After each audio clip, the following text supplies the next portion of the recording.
Well, gamers, I am back with another video. It's been a couple of days. I took a bit of a break, focused on other stuff for a bit. You know, I was into this being pissing still being pissing stupid, and it's literally pissing outside. Again, storm last yesterday, but stormy yesterday. Like it blew hit thunder. Anyway, I'm here reviewing Bayonetta 2. Now, oh, um, so Bayonetta 2 released in 2014. Year after Blade Fate came out.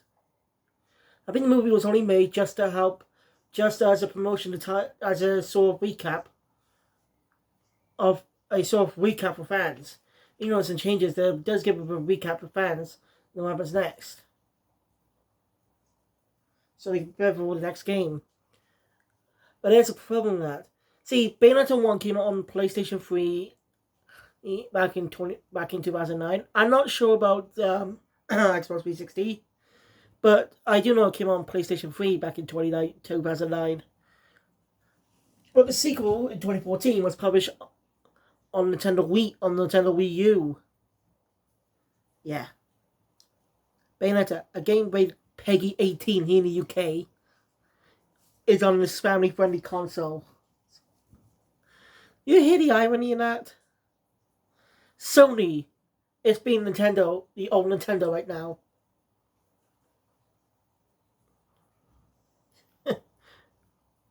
Yeah, Sony's being the new Nintendo right now. We're censoring a lot of mature content. I don't know what's going to them lately. Maybe because of the recent heads of Sony. But for some reason want to make a more less adult-like content. For some reason. I don't know why. I really don't know what's going on with them. Like PlayStation, but I don't know what's going on with them. So yeah, I don't know why, and this was back in 2014 by the way, Nintendo, some reason wanted to publish a game. I don't know why. Look, the game was so well on Wii U, but those who played it, I think it was done to get more sales of the Wii U. You know, people want to play the new Bayonetta, that means they had to get a Wii U. I mean, it's smart marketing in a way, but Nintendo, why did a game like that? Is that going for a more well-known, family-friendly game? Or go to a studio that can actually build one? I'm just saying, it's weird.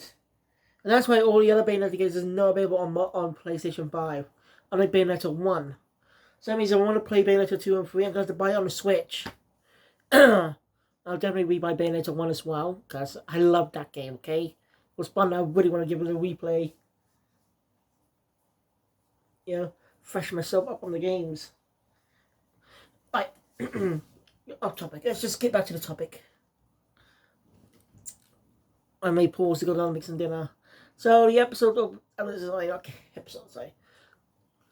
So the story opens up late with kind of like the first game, gets you straight to the action, but which takes place at some point in the past, more the alternate past specifically. So it's basically at the end of the game. We dive into a scene that happens later, as we see Bayonetta fighting from Umber Witch. Yes, an Umber Witch. How is that possible, though? The other witches were wiped out, only Bayonetta and John are left. So, yeah. And we see a Lumen Sage as well, but that's not possible. But they were wiped out one day. Bayonetta's also got a bit of a new... Bayonetta does have a bit of a new look, but I'll go more detail about it a little bit later.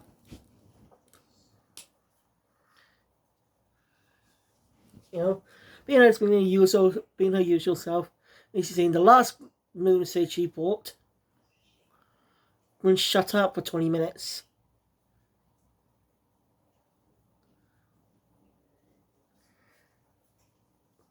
So yeah, Lumen Sage there's a sage still around. Also, you have to Bayonetta for revenge for the death of the sages. But she took down her father who was doing some shit. Anyway, we get a glimpse of this guy's face. Bayonetta's surprised when she sees it. Saying, what? Like she's familiar. Like she's... Like something surprised her. But we don't know what. As we go... As the sequence, we go back in time. As we cut to the wreckage of the,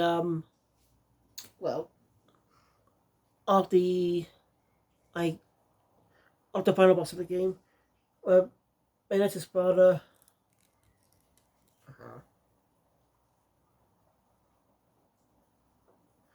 I think it's standing, he's not in this place. Anyway, Bayonetta's brother ends up dying. And she's seen him die. He would say he'll always be watching over his dear child.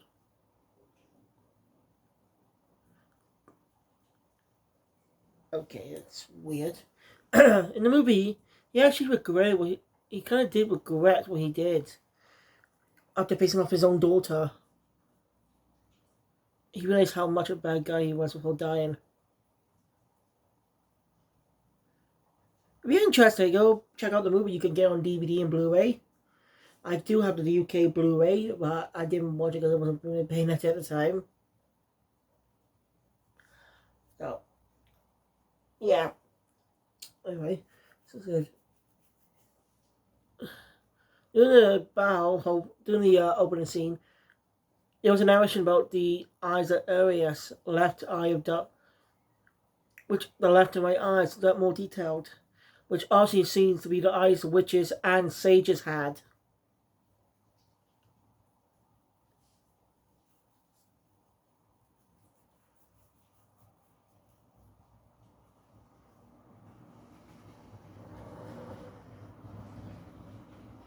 So yeah. Anyway, we cut to New York City. So this time again we're in New York.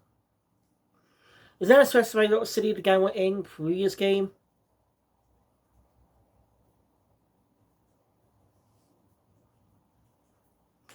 So now the guy are in New York.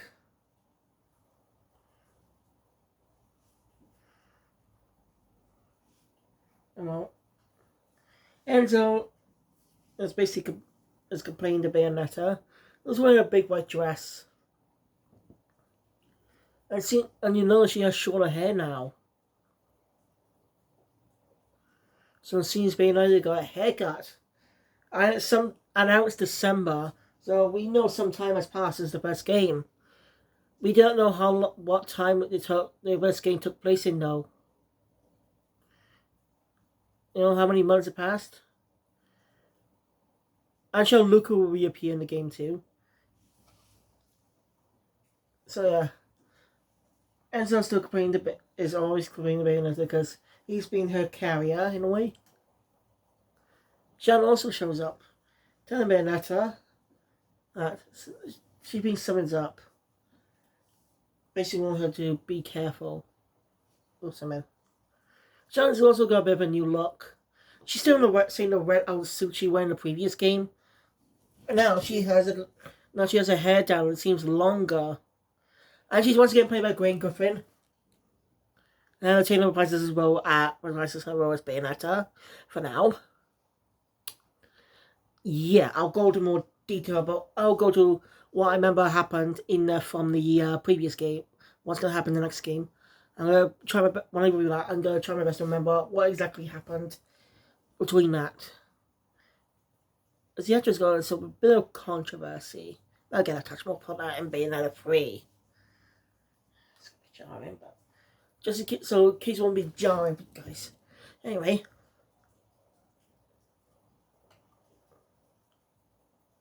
Those typical things.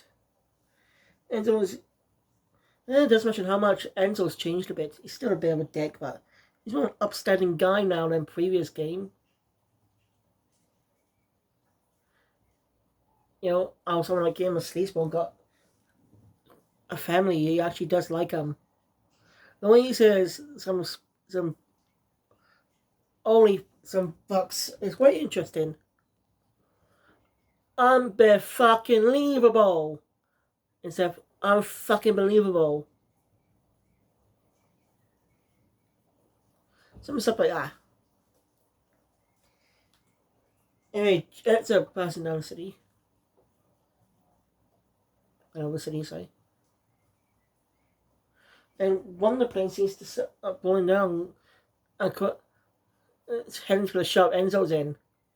It was mainly to actually kick it. That does damage the shop, but, you know. I guess it's time for her to. As she heads onto the jet and heads into purgatory to face up against the angels. Angels are back. Her outfit ends up getting damaged. Typical. She ends up being naked, except for her boots and gloves.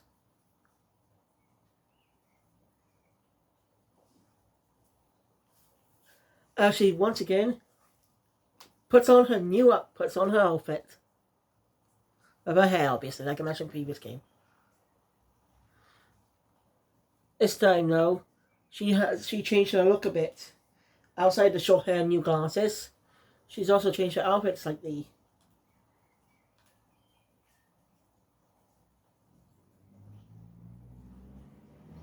So we know some time has passed.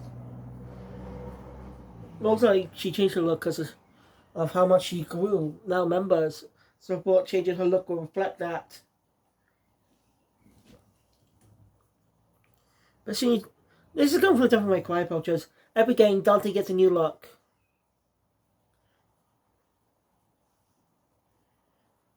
Yeah. Literally, all of the mainline Devil May Cry games always gives Dante a new look. You know, a new red coat, new outfit underneath. It's like changing his face and hairstyle.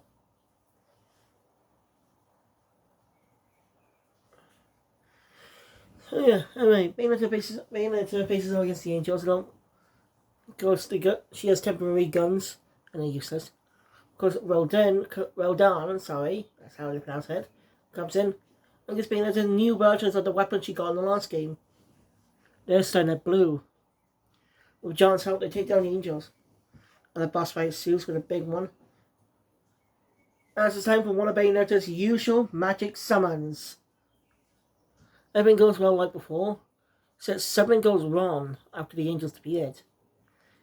Something goes out of control. John, protecting Bayonetta, ends up getting her soul dragged out of her body.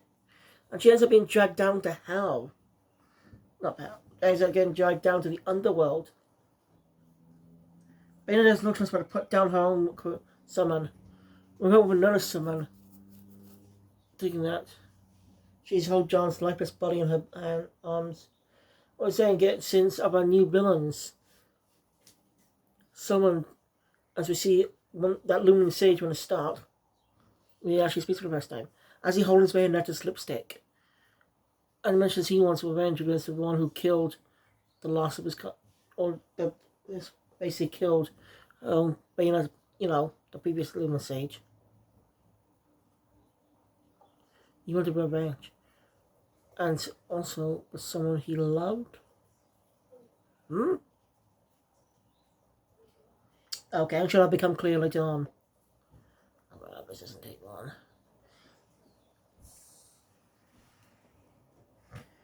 So, yeah.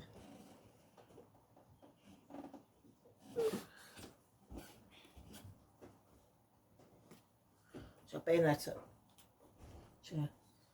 She's not dead now. So Bayonetta plans to go find her soul and to go for the real gates of hell. And Rodin gives her a special type of basically Umber Witch artifact, like a heart. Once she finds John's soul, she must use it. But there's a time limit before she is permanently gone.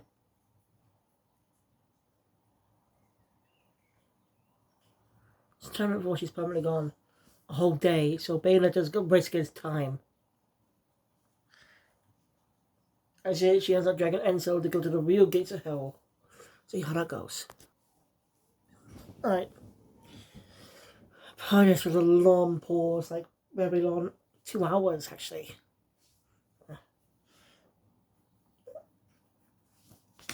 Right. So something's out, just having dinner, and still watching the cutscenes. Watching a lot, so I'm breezing through this. So where do we leave off? Yes.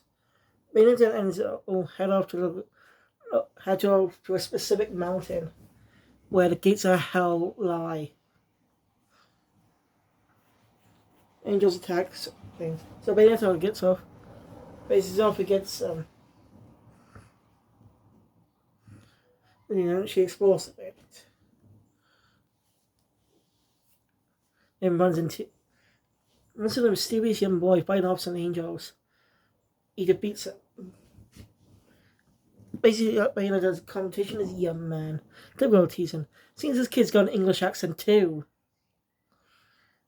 In the Bayonetta series, if a character has an English accent, then they have a connect tie to the world.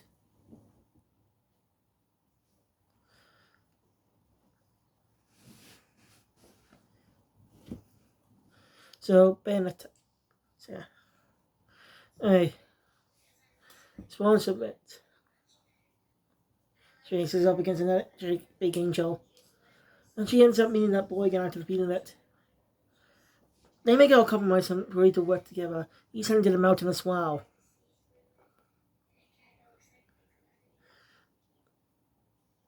The boy's name is Loki. He uses some type of cars. So that's it. Set the two set off to the mountains. Since he has a magic power to change his form too. Anyway, that's when Bayonetta ends up running to an old friend. Luca. With a brand new look. He even got special glasses now. As thanks to a little bribery, he got rolled on to make him those special glasses so he can see angels. He's on a bit of a story. He told me that he's heard about what happened to John. He's gonna help any way he can. He's gonna learn about some things. The relationship's a little different now since the first game, since they actually have grown a bit. They do feel like friends now.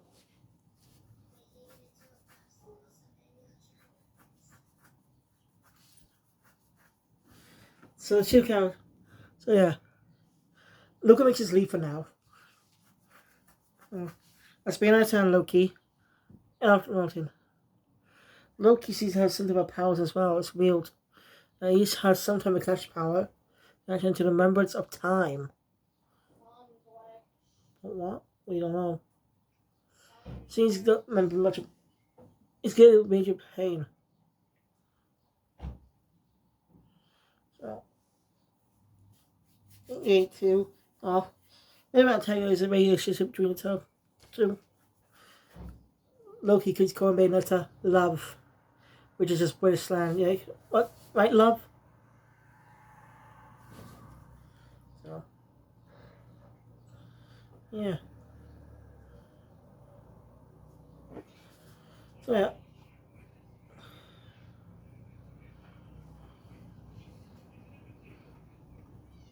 Sorry, do want to look again a little bit later. I had many trials. Bayonetta ends up running into meeting this mysterious lunar sage that we saw earlier. He's fighting Loki. Sorry. Yeah, fights him. An epic 3-round fight. It's tied for now. Bayonetta and Loki end up getting dropped into this ocean. Bayonetta unlocks a new witch power thanks to Loki.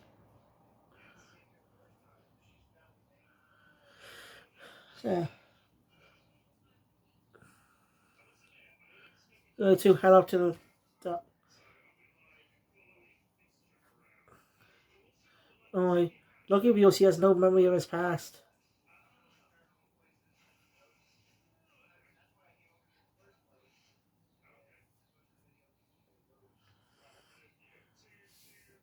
He has no memory of his past.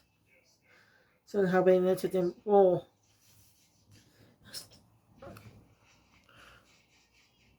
Yeah, you have to out the tower. To come across a weird machine. Before coming across a weird machine. They ends up fighting not an angel, but basically a demon in a way. But how? Well, let's Bayonetta's supposed to be on their side now. As in she's an Umber Witch. So they shouldn't be fighting. But what? But she knows what Rodin said earlier. Seems a balance has been erupted after. And Bayonetta pieces to her to find that big wall. Loki gets in. Luke also shows up with some information he's gathered, but you see actually here investigating the story about this place. You see, here's the origin.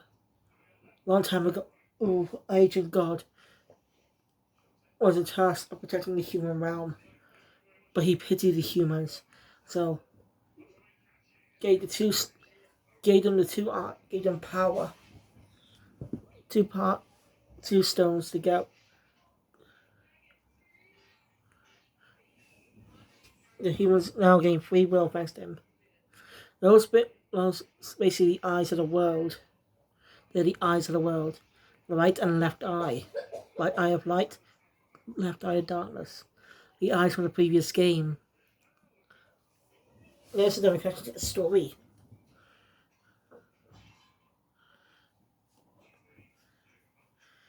It's interesting. Seems like a connection to their past.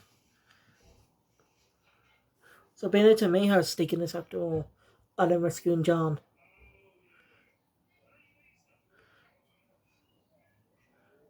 So yeah. Angels are turning, so what the angels appear?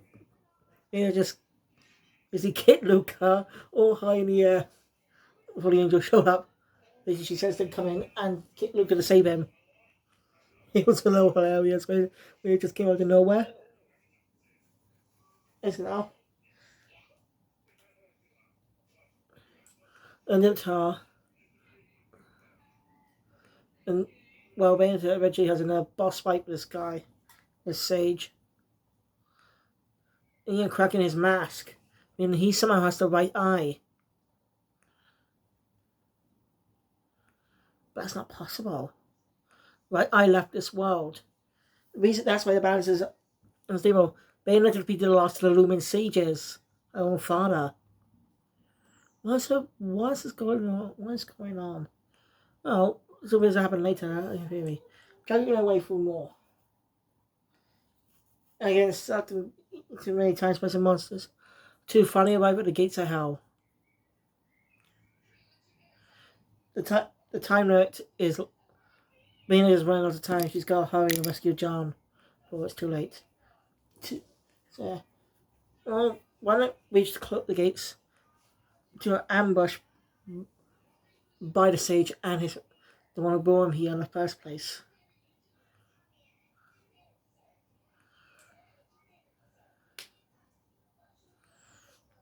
You see, he was after Loki the whole time, saying he caused a great sin, even though he does not remember. It's weird. And this prophet, and after being a prophet, he shows Bayonetta the supposed truth. It was a flashback to 500 years ago. You actually see a younger Baldo. You see a younger Baldo, her own father, and her mother, Rosa. This is the first time the character got named. Okay, says. She was thinking of being in a Bloody Fate movie. So what is going on? Basically, Baldo was betrayed. Basically, he did not know the true intentions of the resurrect Jubilee. Jubileus. Sorry. But he's the one who was doing that in the modern times. What is going on? A lot of this don't make sense. Let me see how Rosa died. She died protecting Baldo. on attack by someone who looks just like Loki. Same outfit, but it's a different color.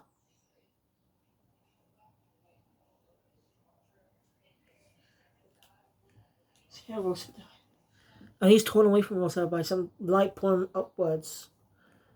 That leaves me a bit of a theory. Is it possible that Lumen Sage will be fine ever, who also has a Bayonetta's lipstick, which should have been destroyed after she fired a bullet, fired it at her own father? Is this Lumen Sage the young Boldo? Was this all supposed to be fate? That's a lot of questions that we don't know. Anyway, in the last chapter, Loki opened up with Eight of Hell to protect Bayonetta. The three get sucked in. The Prophet, not physically there though, he doesn't really give a damn. He wants both eyes. So yeah, Rosa's death and her father's disappearance was just before Bayonetta and John arrived to the location, giving us more context in the past. So we'll see how. So yeah, Bayonetta's running out of time. Let's rescue John. Let's see how she does it. Right, let's finish this up. 3 pauses this time. So yeah, where was I? Yes. Bayonetta goes to find John. Ends up from the demon that's got her. So she actually also runs into Rodin earlier. Rodan. She ran into Rodan earlier, who's after his own demon. Bayonetta defeats the demon, and turns out that's the demon that Rodan was after. Ends up making into it. You know, they test out a new weapon on that. Bayonetta rescues John, tells her to get some rest. As it. Yeah. As been of these, Rodan gives her her new toy.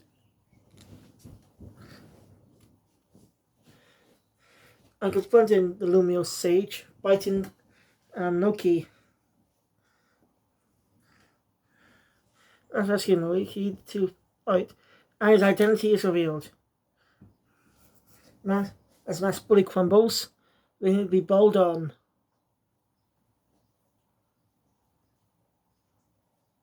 Boldin.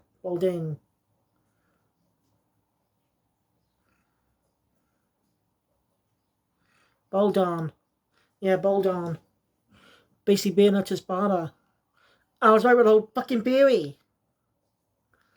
It's very easy to figure out once the eyes figure out. When time travel is involved. Bayonetta has no reaction to it. Well, it's because she suspected it was him after seeing the right eye.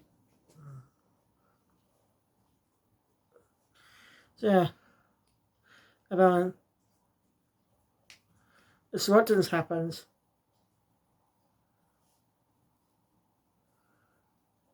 Because the two was 500 years into the past.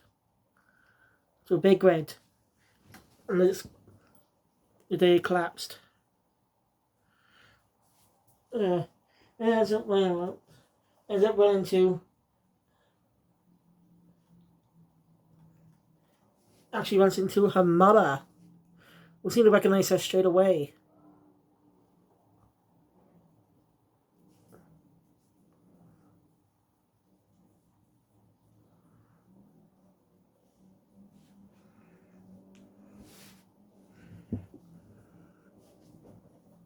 Anyway, this game goes a bit of a predictable direction when you start to figure out the whole angle behind it.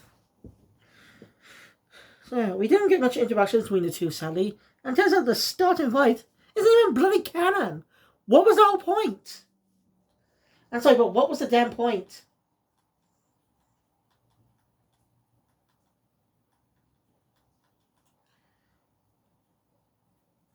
Like, I'm sorry, but what was the whole point?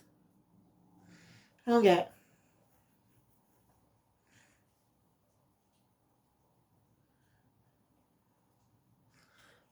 Anyway,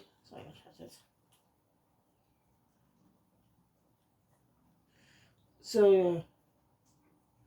So by the way, we even get a recreation of the sound by on the previous game, in location that is, which is interesting to say the least. I kind of wish they had more focus on that. You know, Bayonetta actually missing her mother.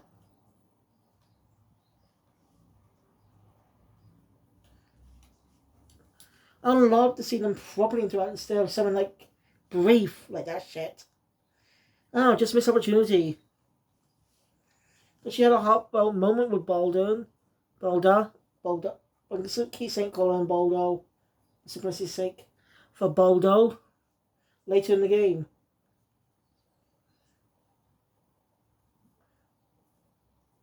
Meanwhile, Luca ends up look. Luca ends up somewhere else, and ends up fighting Loki. Because in the past, they ended up confronting someone that looks like Loki, but that isn't him. He's not. She's not stupid.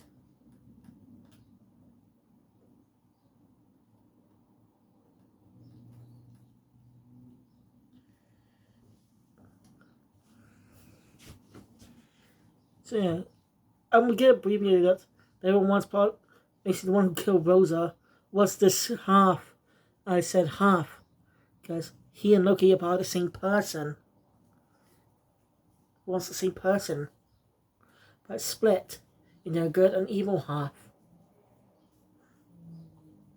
So there's a question: why the fuck do they have British accents?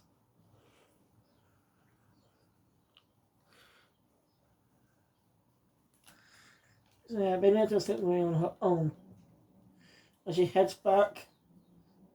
As she heads off.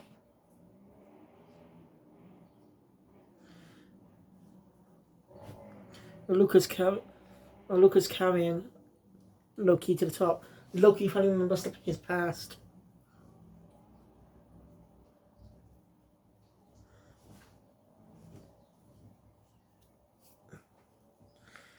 As finally managed to find her father. As dying. Michelle. But then make him realise that the one he's been trying to kill the whole time wasn't the one he was truly after. Wasn't the one responsible for Rose's death. So yeah, the emotional. The two head off to the present. We had to never even have a proper interaction with her mother. Not even a proper goodbye. Oh, her mother will always be proud of her little Cereza. I would have loved to see that. They could have done that, but they didn't.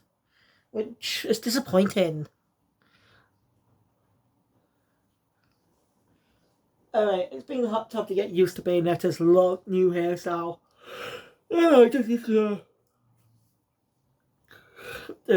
tied up hair. It's just supposed to be designed like a witch hat. During the present, amongst the with John, if they head over to the location where, the prophet managed to steal Loki's power. Eventually stealing the power of both the right and left eyes from Bayonetta and Baldo. And it's all powerful. He's actually that god the whole time. 500 years. That's interesting. As they fight off against him. As they fight him.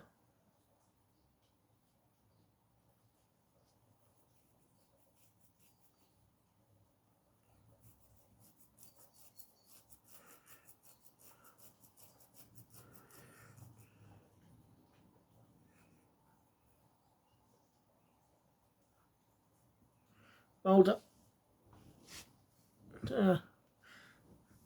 That banks a clever trick by Loki, raising the power of the eyes, raising them. Bayonetta and Baldo team up and defeat him. We actually see how a sage summons, how his Lumio sage managed to summon with their magic. It's actually pretty cool.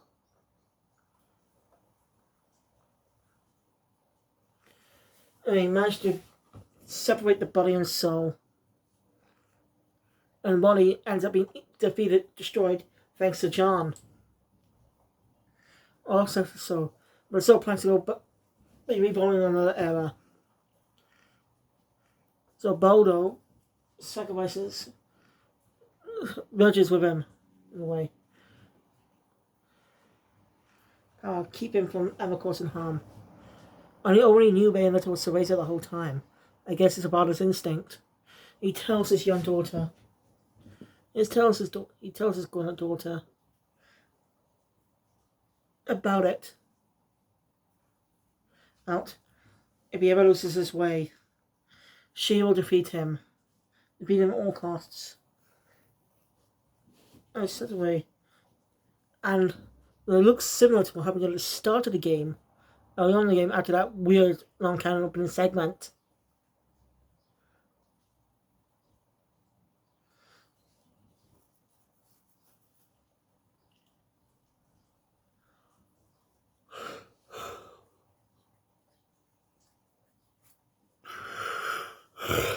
That weird opening segment. So yeah. So this explains a lot of things. Yes. A time loop. This whole thing was a time loop the whole time. He knew this, and that's one smart bastard. So he did lose his way. We know he did.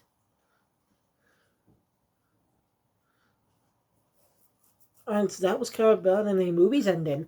When he just died because he wasn't really a bad guy. Loved his family. And he sacrificed that happiness to protect them. So, after that, Bayonetta says goodbye to Loki. They will see each other again someday. After that, a few days pass. Bayonetta adds John. I've been shopping again. And Bayonetta also agrees that it wasn't a few days before. She got a new dress tour not too long ago on that same exact pathway. Meanwhile, Lucas helping out Rodan because he owes him. But surprisingly, where is Enzo, that fat Italian?